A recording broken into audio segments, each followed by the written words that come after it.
Kembali bersama kami, Presiden Joko Widodo secara tegas mendukung larangan jual beli baju bekas impor alias thrifting yang marak di berbagai daerah. Presiden menilai jual beli baju bekas impor sangat mengganggu industri tekstil dalam negeri.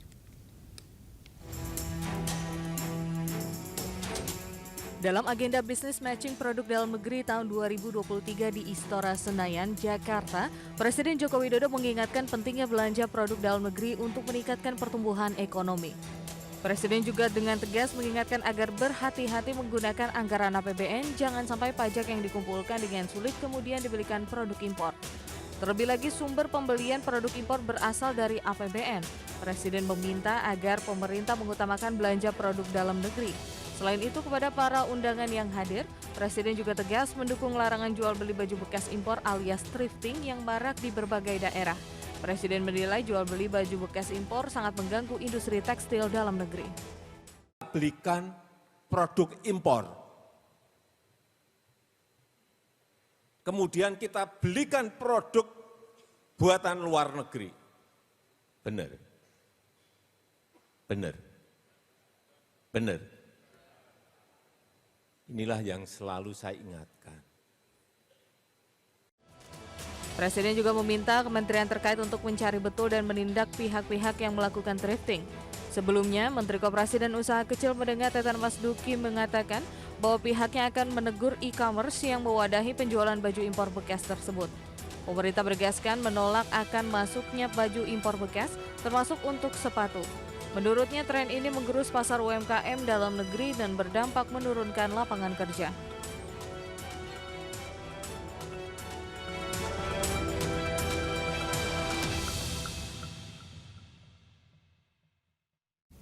Menteri Perdagangan telah resmi melarang jual beli barang bekas impor yang dituangkan dalam Permendag nomor 51 tentang larangan impor pakaian bekas. Praktik thrifting dinilai mengancam industri tekstil dalam negeri dan produk UMKM Indonesia. Menteri Perdagangan Zulkifli Hasan memastikan pemerintah melarang bisnis baju bekas impor yang masuk ke Indonesia dari luar negeri seperti thrifting. Jika masih nekat, pihaknya akan langsung sita dan basmi. Meski demikian, Mendak mengakui masih ada kendala karena pintu masuknya banyak sekali, tidak hanya di Pulau Jawa, namun juga ada di Pulau Sumatera dan Sulawesi, sehingga diperlukan kerjasama dengan masyarakat. Oleh karenanya kalau ada, kami sita, kami basmi. Ya, cuma memang kita ini ada kesulitan, kita ini kan pintu masuknya banyak sekali ya, tidak hanya di Jawa, ada di Sumatera, ada di Sulawesi, ada di mana-mana gitu. Oleh karena itu kita mesti kerjasama dengan seluruh masyarakat. Kalau ada informasi kami diberitahu agar kami sita dan kami musnahkan. Kenapa? Satu, menghancurkan ekonomi kita dalam negeri. Kedua, bawa penyakit. Zulkifli menambahkan sesuai peraturan hal yang dilarang yakni mendatangkan baju bekas dari negara-negara luar Indonesia. Peraturan tersebut diatur oleh Kemendak RI sebagaimana tertulis dalam Peraturan Menteri Perdagangan nomor 18 tahun 2021 dalam pasal 2 ayat 3 tertulis bahwa barang dilarang impor salah satunya adalah berupa kantong bekas, karung bekas, dan pakaian bekas. Selain mengoptimalkan aturan tersebut, saat ini Kemendak telah membentuk satuan tugas untuk bisa mengoptimalkan pencegahan pakaian bekas impor. Impor baju bekas tak diizinkan karena beresiko terhadap kesehatan dan merusak industri dalam negeri.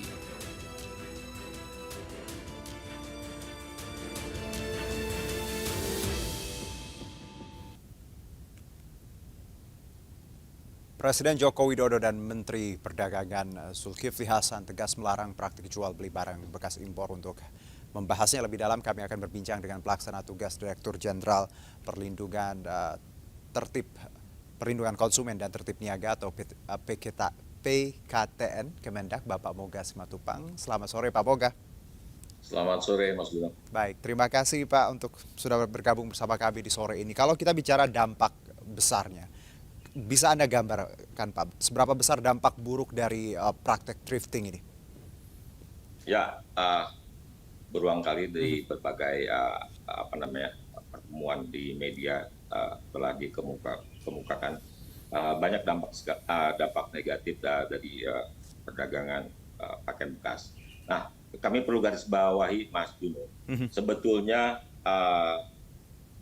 dalam Permendag 51 tahun 2015 tentang larangan impor pakaian bekas dan juga perubahannya Permendak 18 tahun 2021 dan Junto Permendak 40 tahun 2022.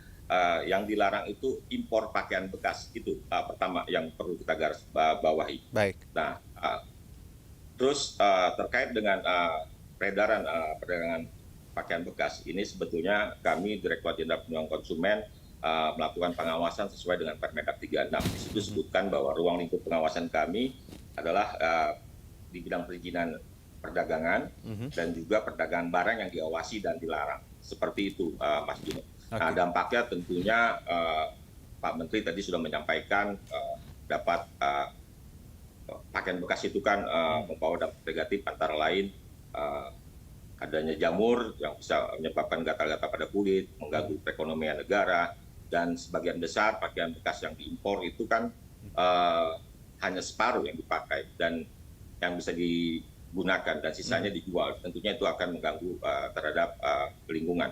Dan yang terakhir, impor pakaian bekas ini kan banyak dilakukan secara ilegal dan tentunya itu tidak memenuhi ketentuan kepabeanan dan di situ tidak ada biaya masuk dan juga tidak ada PPN. Tentunya akan mengganggu perekonomian negara. Demikian, Mas Juno. Baik, Pak Moga, Anda menyebutkan tadi terkait pengawasan yang sudah Anda lakukan bersama rekan-rekan di Kemendak sendiri. Kita tahu bahwa tadi ada juga jalur ilegal yang selama ini lebih besar jumlahnya daripada jalur resmi seperti itu. Gambarannya seperti apa, Pak? Kalau bicara pengawasan yang sudah dilakukan sejauh ini dan tentunya kaitan dengan bagaimana sekarang pemerintah sangat concern untuk melarang tadi masuknya barang impor, barang baju bekas, pakaian bekas ini. Ya, sebetulnya pengawasan sudah dilakukan ya oleh berbagai kementerian lembaga, cuman tidak diekspos saja, Mas Juno. Contohnya TNI sudah melakukan pengawasan, terutama Bakamla, juga Airut, Polri, dan juga Bea Cukai dan teman-teman KPLP. Seperti itu. Pengawasan yang kami lakukan, pengawasan di bidang perdagangan terkait dengan pakaian bekas tentunya. Contohnya yang baru-baru ini di Riau kami memonitor ya adanya pergerakan akan masuk pakaian bekas selama 10 hari di sana teman-teman dan itu mereka rapi sekali modusnya. Yang ditemukan di lapangan itu hanya supir dan kuli.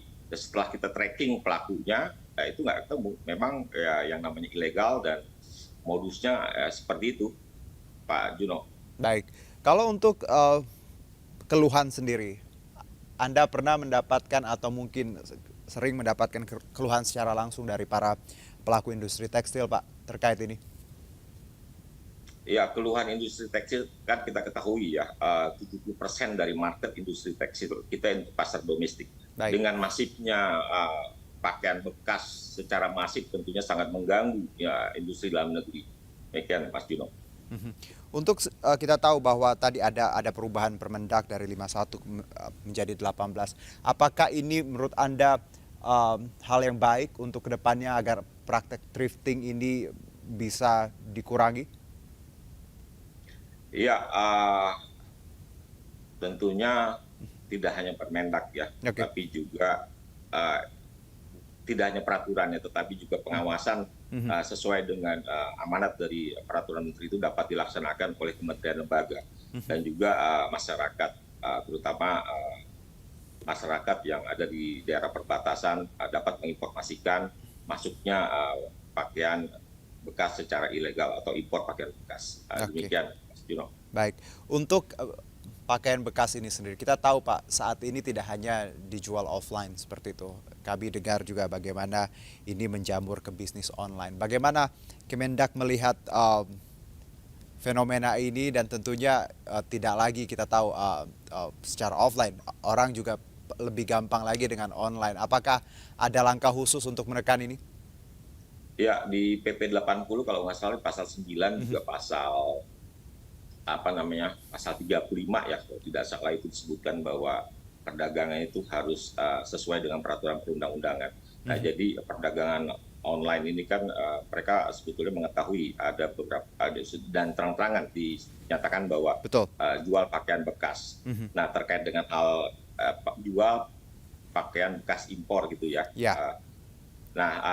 untuk itu kami sudah berkoordinasi dengan IDEA ya, dan Senin kami akan mendiskusikan mekanisme terkait dengan take down baik yang dilakukan melalui platform e-commerce, Instagram dan juga Facebook, demikian. Oke, kalau untuk keluhan penjual sendiri Pak, yang saya baca juga di media bagaimana mereka mengeluh karena selama ini mereka mendapatkan barang tadi ada yang bilang legal dan juga izin usaha legal seperti membeli, dan apa ada pertimbangan juga dari Kemendak terkait keluhan mereka yang memang tadi sudah prakteknya bertahun-tahun dan sekarang tiba-tiba dilarang Pak?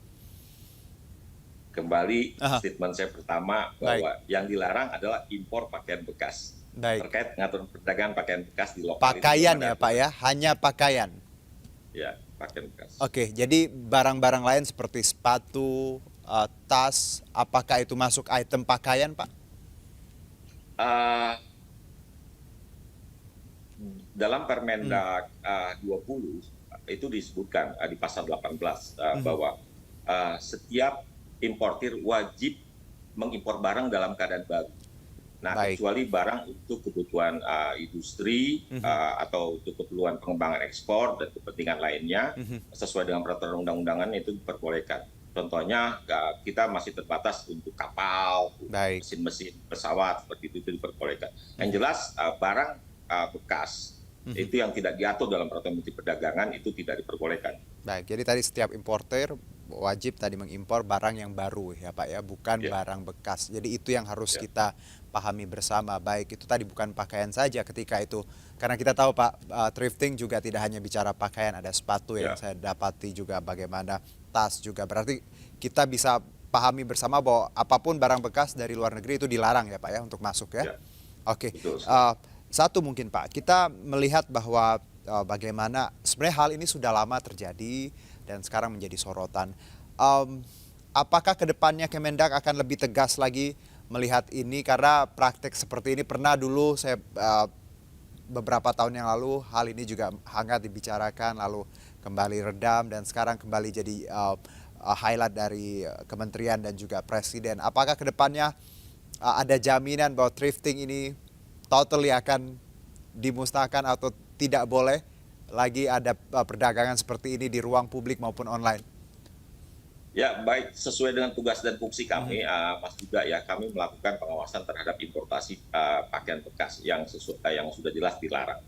Ya, terus terang sebetulnya banyak sekali kegiatan kita pemusnahan kalau cuma kita tidak ekspos. Namun perlu dipahami ya, jalur-jalur atau pintu masuk atau jalan tikus untuk mengimpor di Indonesia ini kan banyak sekali. Untuk itu kami perlu, seperti yang Pak Menteri Perdagangan sampaikan, perlu peran serta masyarakat untuk menginformasikan apabila mengetahui adanya informasi akan masuk impor pakaian bekas atau barang bekas lainnya. Untuk kita melakukan tindakan lebih lanjut. Perlu kami sampaikan, Mas Guno juga sudah mengetahui ya, kemarin tanggal 17 kita mengekspos sebanyak 730 bal barang bekas yang terdiri dari sepatu, tas, juga pakaian bekas. Baik, untuk dan, silakan Pak. Tanggal 21 pun kami akan lakukan di Mojokerto. Baik, untuk yang sekarang masih berdagang Pak, karena kita tahu di beberapa tempat masih dijual ya, di Jakarta Pusat juga. Ada himbauan seperti apa Pak ke depannya? Ya, untuk perdagangan ya, perdagangan paket bekas lokal sampai saat ini belum ada aturan yang mengatur. Baik. Tapi mengatur untuk melarang. Namun demikian agar tidak mengganggu industri domestik, kami berharap agar masyarakat tidak membeli pakaian bekas, karena jujur aja itu akan mengganggu sekali industri dalam negeri dan tentunya akan berdampak negatif bagi kesehatan. Ya, baik. Terima kasih Pak Boga Simatupang, Pelaksana Tugas Direktur Jenderal Perlindungan Konsumen dan Tertib Niaga Kementerian Perdagangan Republik Indonesia. Selamat beraktivitas kembali. Terima kasih Pak. Ya, selamat sore. Sore.